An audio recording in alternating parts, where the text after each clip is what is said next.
Запознайте се с майстор Иван, чието ръце превръщат дървото в произведение на изкуството. Иван Илиев Чешмеджиев се казвам. Занимавам се с дърворезба от 40 години. След като съм завършил техникум по дърворезба, от тогава нататък постоянно съм се занимавал.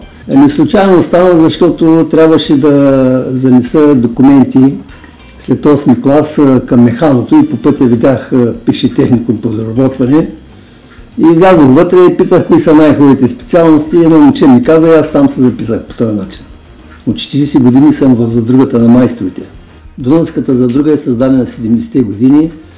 Старите майстори са търсени по цяла България и са ходили като апостоли от паланка на паланка, от град на град да търсят майстори, защото не трябва да съберат по някакъв начин. И след това вече е създадена задругата на майсторите с център София. След тези промени, след 90-те години, ние създаваме Дунавска задруга. Имаме около 20 и няколко майстора, 25 майстора, които част от тях не са от Русе, от Търново има, от Варна има, от Дебелец, Софийско има.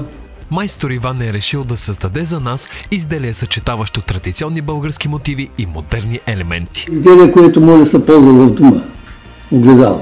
Това е някакси съвременна резба, защото да може да си пасва с интериора в дома. И първо се подбира материала. Трябва да е качествен, да няма чепови и избрах липа, понеже от най-светлото може да стане до най-тъмното, може да се оцветява. След това вече трябва проекта да е представен предварително, да е начертано всичко, да е нарисувано, защото вече детайлите трябва да бъдат със съответни дължини.